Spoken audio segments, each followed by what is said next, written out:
Hi everyone, welcome to my YouTube channel. तो आज हम डिस्कस करने वाले हैं प्रैक्टिस सेट 1 का पार्ट 2, जिसमें हम हरियाणा की जीके के कुछ क्वेश्चंस और हिंदी इंग्लिश के कुछ क्वेश्चंस जो सिटी के पेपर में पूछे गए हैं वो सब डिस्कस करने वाले हैं। तो चलिए बिना टाइम वेस्ट के वीडियो को स्टार्ट करते हैं। तो हमारे पास सबसे पहला क्वेश्चन है, हार्ट ऑफ हरियाणा के नाम से किसे जाना जाता है। तो बहुत ईजी क्वेश्चन है, आई थिंक जिसका आंसर सबको पता है कि जो हमारा जींद है जिसे हार्ट ऑफ हरियाणा के नाम से जाना जाता है। चलिए नेक्स्ट क्वेश्चन पर मूव करते हैं। नेक्स्ट क्वेश्चन है हमारे पास, नाहर वन्य जीव अभ्यारण्य कहाँ स्थित है। पलवल में स्थित है, रोहतक, रेवाड़ी और मेवात। तो इसका राइट आंसर हमारे पास हो जाएगा रेवाड़ी। नाहर वन्य जीव अभ्यारण्य रेवाड़ी में स्थित है और इस वन्य जीव अभ्यारण्य के का जो नाम है वो इसके गाँव के नाम पर पड़ा था और इसे 30 जनवरी 1987 को वन्य जीव अभ्यारण्य का दर्जा दिया गया। ये भी इंपॉर्टेंट चीज़ है। और इसका क्षेत्रफल की अगर हम बात करें तो वो 21,135 हेक्टेयर है। चलिए नेक्स्ट क्वेश्चन पर मूव करते हैं। नेक्स्ट क्वेश्चन है हमारे पास, राज्य के किस नगर का प्राचीन नाम सर्पदमन है। सफीदों का है, सोहाना का है, अजरोंदा का है या फिर सिरसा का है। सो इसका राइट आंसर हमारे पास हो जाएगा सफीदों। ऑप्शन ए, सफीदों का प्राचीन नाम सर्पदमन है जो कि हरियाणा के जींद जिले में स्थित है। हरियाणा के जींद जिले में सफीदों स्थित है। ठीक है, उसके बाद नेक्स्ट क्वेश्चन पर मूव करते हैं। नेक्स्ट क्वेश्चन है हमारे पास 71 में पूछा गया है कि हरियाणा में ताजेवाला से कौन सी नहर निकलती है। आपके पास ऑप्शन है इंदिरा नहर, पश्चिमी यमुना नहर, भाखड़ा नहर या ओखला बैराज। तो इसका राइट आंसर हो जाएगा, ताजेवाला से जो नहर निकलती है वो है पश्चिमी यमुना नहर। Option B is right answer. यह सबसे पुरानी नहर है और यह लगभग 5 लाख हेक्टेयर की भूमि पर सिंचाई करती है। यह अंबाला, करनाल, सोनीपत, हिसार, सिरसा व दिल्ली और राजस्थान के कुछ क्षेत्रों से भी निकलती है। सबसे पुरानी नहर है, ये इसका सबसे इंपॉर्टेंट पॉइंट है। उसके बाद चलिए हम नेक्स्ट पर मूव करते हैं। नेक्स्ट क्वेश्चन है हमारे पास 72, राज्य में चूना पत्थर कहाँ पाया जाता है।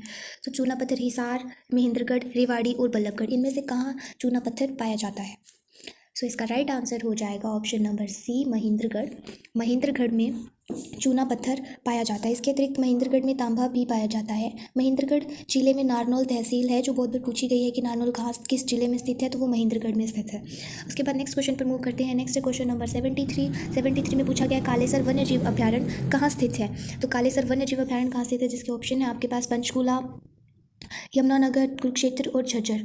तो कालेसर वन्य जीव अभ्यारण्य यमुनानगर में स्थित है। तो option B is the right answer. Next question पर मूव करते हैं। नेक्स्ट क्वेश्चन है 74, च्यवन ऋषि की स्मृति में किस पहाड़ी पर मेला लगता है।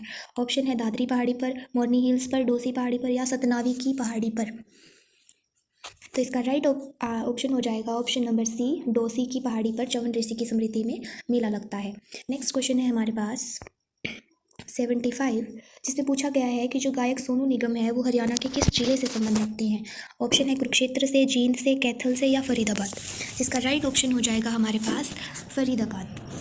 हमारे जो प्रसिद्ध गायक सोनू निगम है वो हरियाणा के फरीदाबाद जिले से संबंध रखते हैं। चलिए नेक्स्ट क्वेश्चन पर मूव करते हैं। नेक्स्ट क्वेश्चन है हमारे पास 76 में पूछा गया है, जब कोई कार विराम से अचानक चल पड़ती है और उसमें बैठे सवार पीछे की तरफ झुक जाते हैं तो यह घटना किसका उदाहरण है। क्या यह न्यूटन के प्रथम नियम का उदाहरण है, या द्वितीय का, या तृतीय का, या इनमें से कोई नहीं। तो जब कार अचानक चल पड़ती है और हमारे पीछे की ओर झुक जाने का कारण यही है कि इसमें न्यूटन का पहला नियम जो कि यह कहता है कि अगर कोई वस्तु विराम अवस्था में है तो वह विराम अवस्था में रहना पसंद करेगी और अगर गतिशील है तो गतिशील रहना पसंद करेगी। तो यह जो घटना है वह न्यूटन के पहले नियम का उदाहरण है। न्यूटन के पहले नियम को गैलीलियो का जड़त्व का नियम भी कहा जाता है। उसके बाद नेक्स्ट क्वेश्चन है हमारे पास 77 में हमसे पूछा गया है कि निम्नलिखित वैज्ञानिकों में से किसने उत्प्लावन के नियमों की खोज की थी। ऑप्शन है हमारे पास न्यूटन ने, और उसके बाद थॉमस एडिसन ने, या आर्किमिडीज ने, या जॉन डाल्टन ने। तो इसका राइट ऑप्शन हो जाएगा हमारे पास ऑप्शन नंबर सी, आर्किमिडीज ने उत्प्लावन के नियमों की खोज की थी। उसके बाद चलिए हम नेक्स्ट क्वेश्चन की ओर बढ़ते हैं। नेक्स्ट क्वेश्चन है हमारे पास 77 तो हमने डिस्कस कर लिया है, आर्किमिडीज ने उत्प्लावन के नियमों की खोज की थी। उसके बाद 78 है। 78 में परमाणु के एक मौलिक कण प्रोटॉन की खोज किसने की थी। आई थिंक ये सबसे ईजी क्वेश्चन है जिन्होंने साइंस पढ़ी हुई है। तो 78 प्रोटॉन की खोज किसने करी थी, रदरफोर्ड ने की थी। ठीक है, और रदरफोर्ड ने प्रोटॉन की खोज कब की थी, 1911 में रदरफोर्ड ने प्रोटॉन की खोज की थी। चलिए नेक्स्ट क्वेश्चन पर मूव करते हैं। नेक्स्ट क्वेश्चन है हमारे पास 79। निम्नलिखित में से कौन सा एक पौधों में कोशिका विभाजन की क्षमता रखता है? क्या वो पेरिक्नाइमा है, या स्क्लेरेनकाइमा, या जाइलम है, या शीर्ष विभाजक है? पौधों में कोशिका विभाजन की क्षमता कौन रखता है? तो इसका राइट ऑप्शन हो जाएगा ऑप्शन नंबर डी, शीर्ष विभाजक जो है कोशिका विभाजन की क्षमता रखता है। चलिए नेक्स्ट क्वेश्चन पर मूव करते हैं। नेक्स्ट क्वेश्चन है हमारे पास 80। एक वास्तविक मछली इनमें से कौन सी है? जेलीफिश, डॉगफिश, स्टारफिश या सिल्वरफिश?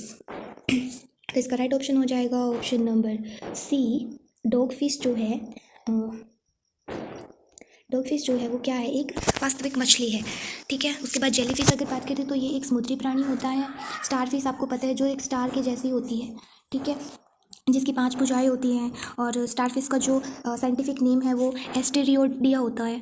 उसके बाद चलिए नेक्स्ट क्वेश्चन पर मूव करते हैं। अब हमारे पास आ जाते हैं इंग्लिश के क्वेश्चन आ जाते हैं, बहुत इजी होते हैं सीटी लेवल पर जो इंग्लिश आज पूछी जाती है एग्जाम्स में।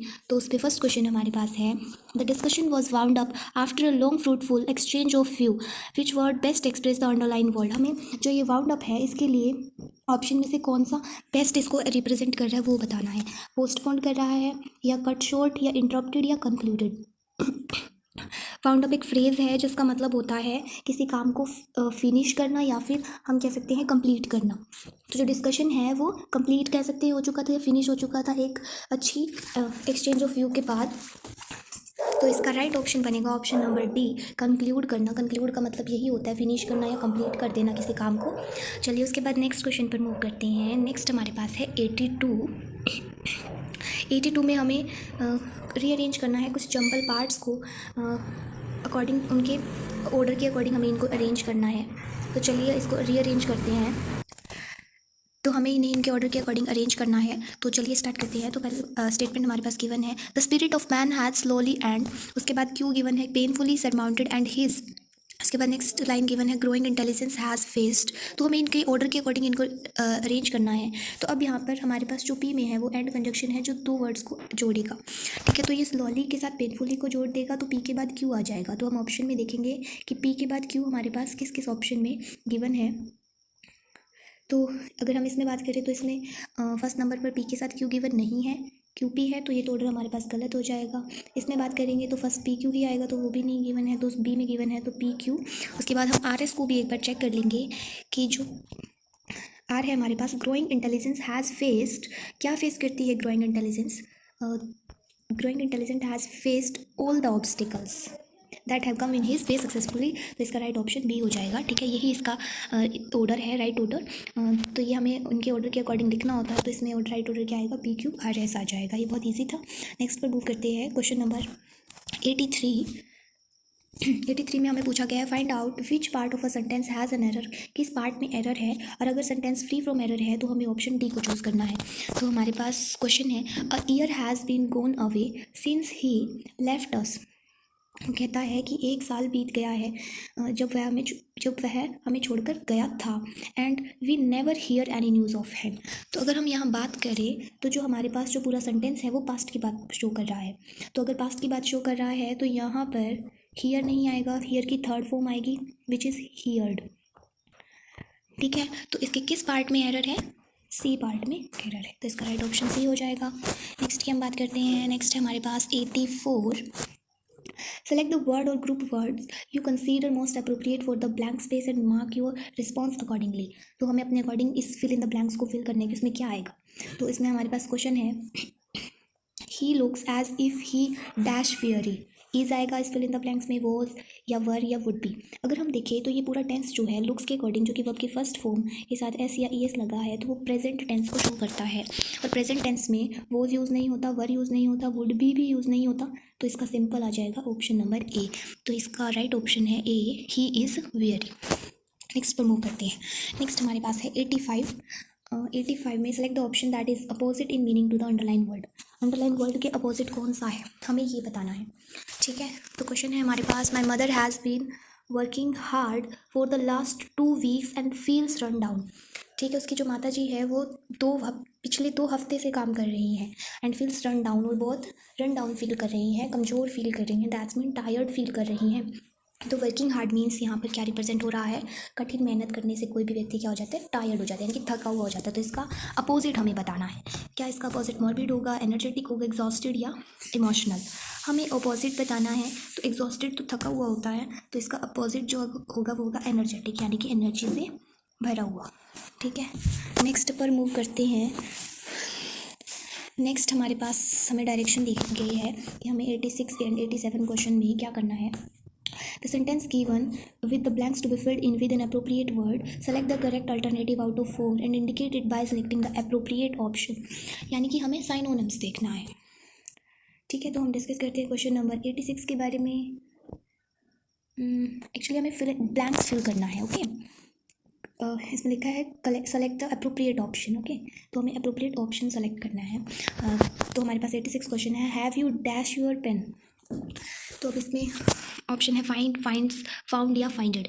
तो अब यहाँ पर हमारे पास हैव गिवन है और हैव के साथ वर्ब की थर्ड फॉर्म आती है। तो फाइंड वर्ब की थर्ड फॉर्म नहीं है, फाइंड्स भी नहीं है, फाइंडेड भी नहीं है, फाउंड होता है। ठीक है, तो option number B is the correct answer. Next की बात करते हैं 87। Yakimura should be dash as the chairman. Yakimura should be dash as the chairman. अब शुड बी के बाद भी ऑलवेज वर्ब की थर्ड फॉर्म होती है।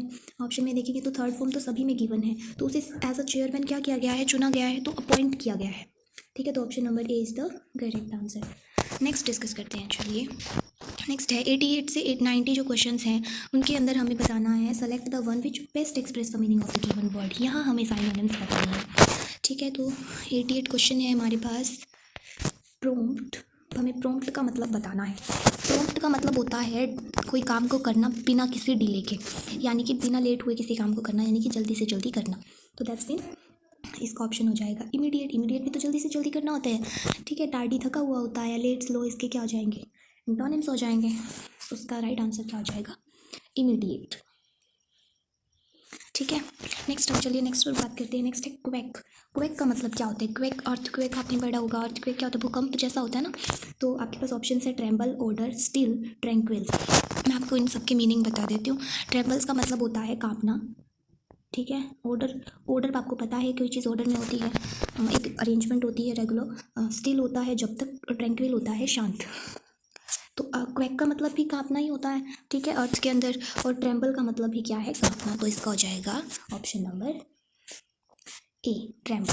ठीक है, नेक्स्ट है हमारे पास क्वेश्चन नंबर 90, जिसमें हमसे RIP को बेस्ट एक्सप्रेस कौन सा करता है, टीयर करता है, शू करता है, या क्लोजर, या वैल्यू। तो इसका राइट ऑप्शन हो जाएगा option number A, tear is the best express the word RIP। ठीक है, तो ये इसका साइनोनिम्स हो जाएगा। चलिए नेक्स्ट क्वेश्चन पर मूव करते हैं। नेक्स्ट हमारे पास हिंदी के क्वेश्चन शुरू हो जाते हैं, जिसमें हमारे पास 91 क्वेश्चन है। ये शब्द पठनीय है। वाक्य में रेखांकित शब्द क्या है, क्या यह विशेष्य है, या विशेषण है, या प्रविशेषण है, या क्रिया विशेषण है। ये शब्द पठनीय है, मतलब ये शब्द जो है पढ़ने के योग्य है, जिसका मतलब है कि ये जो पठनीय है ये इनकी विशेषता बता रहा है, शब्दों की विशेषता बता रहा है। तो शब्दों की विशेषता बताने वाले शब्द विशेषण होते हैं। तो B is the right answer. Next पर बात करते हैं। नेक्स्ट है क्वेश्चन नंबर 92। मेरा भाई संजू से पत्र लिखवाता है। वाक्य में लिखवाता कौन सी क्रिया है, यौगिक क्रिया है, नाम धातु है, या प्रेरणार्थक है, या पूर्वकालिक क्रिया है, कौन सी क्रिया है। तो ये प्रेरणार्थक क्रिया है, जिसमें जो काम है वो कर्ता स्वयं ना करके किसी और से करवाता है। तो यहाँ लिखवाता जो है वो किसी और से लिखवा रहा है ना, तो इसलिए ये कौन सी क्रिया है, प्रेरणार्थक। ठीक है, नेक्स्ट क्वेश्चन पर मूव करते हैं। निम्न में से तद्भव शब्द बताना है। तद्भव शब्द क्या है, स्नेह है, नकुल है, नख है। तो यहाँ पर जो नकुल है उसका तद्भव शब्द तो नेवला होता है, नेवला। ठीक है, और नेह जो है नेह ही यहाँ पर तद्भव शब्द है। नख का तद्भव शब्द आप मुझे बताएंगे, नाखून होता है, नख, नाखून। ठीक है, तो यहाँ पर जो तद्भव शब्द है वो नहीं है। ठीक है, बाकी सब क्या है, तत्सम शब्द हैं। नेक्स्ट 94 की बात करते हैं। 94 में पूछा गया है पीताम्बर में कौन सा समास है, कर्मधारय है, बहुव्रीहि है, अव्ययीभाव या तत्पुरुष। तो पीताम्बर में, पीताम्बर जो यानी कि पीताम्बर का अर्थ क्या होगा, अगर हम इसका समास विग्रह करें तो पीला है अंबर जिसका, यानी कि श्री कृष्ण। तो इस पर कौन सा समास हो जाएगा, बहुव्रीहि समास सी। ठीक है, नेक्स्ट क्वेश्चन 95। टेढ़ी खीर मुहावरे का उचित अर्थ है टेढ़ा होना, उत्पन्न होना, कम होना या कठिन कार्य। टेढ़ी खीर का मतलब होता है कठिन कार्य, ठीक है। जैसे आप सीटी का पेपर देना, बच्चों के लिए टेढ़ी खीर बनता जा रहा है आने वाले टाइम में। तो चलिए नेक्स्ट क्वेश्चन पर मूव करते हैं। नेक्स्ट क्वेश्चन है हमारे पास 96। सही वर्तनी वाला शब्द हमें चुनना है। क्या गगनचुंबी कैसे लिखा जाता है हमें वो बताना है। क्या ऐसे लिखा जाता है या ऐसे? तो इसका राइट ऑप्शन हो जाएगा ऑप्शन नंबर डी। तो गगनचुंबी को ऐसे लिखा जाता है, गगन और फिर चौ में छोटे ऊ की मात्रा अदम बस ई। उसके बाद नेक्स्ट पर बात करते हैं। नेक्स्ट है 97। रिक्त स्थान को भरने के लिए सबसे उपयुक्त शब्द का चयन करें। मीनाक्षी को अपने किए की क्या मिलेगी? क्या उसे कुल्हाड़ी मिलेगी या सजा मिलेगी या गुड़िया मिलेगी या पुरस्कार मिलेगा? तो उसको उसके किए की क्या मिलेगी? सजा मिलेगी। नेक्स्ट क्वेश्चन पर मूव करते हैं। नेक्स्ट है 98। 98 क्वेश्चन में हमसे पूछा गया है दुविधा आत्मविश्वास का सबसे बड़ी शत्रु है। अब दुविधा एक स्त्रीलिंग के अकॉर्डिंग अगर देखें तो यहाँ पर क्या आएगा? की। दुविधा आत्मविश्वास की सबसे बड़ी शत्रु है, ठीक है। तो इस पर की आएगा और यहाँ बड़ी आएगा। तो इसमें पहले ऑप्शन में बड़ा गिवन है तो ये तो नहीं हो सकता, इसमें का गिवन है। उसके बाद इसमें दुविधा आत्मविश्वास की सबसे बड़ी शत्रु है तो option C is the correct answer. इसमें के गिवन है तो ये भी नहीं हो सकता। नेक्स्ट है हमारे पास 99। निम्न में से शब्द के पर्यायवाची शब्द का चयन करें। अमृत का पर्यायवाची क्या होता है? नीर, फिश, रस या पीयूष? अमृत का पर्यायवाची होता है पीयूष, ठीक है। नेक्स्ट की हम बात करते हैं। नेक्स्ट है 100 एंड द लास्ट क्वेश्चन। इस शब्द दिए गए शब्द का विलोम चुनना है। आदान का उल्टा क्या होता है? ग्रहण, निदान, प्रदान या नादान? तो आदान का तो हम बचपन से पढ़ते आ रहे हैं, आदान प्रदान, ठीक है। तो सी इज़ द राइट आंसर्स। तो ये था प्रैक्टिस सेट 2 जो मैंने आपके साथ डिस्कस किया है और सभी क्वेश्चंस प्रीवियस ईयर एग्जाम्स में पूछे गए हैं। आई होप आपको वीडियो पसंद आया होगा। अगर आपको वीडियो पसंद आया हो तो do like and share, subscribe. Thanks for watching.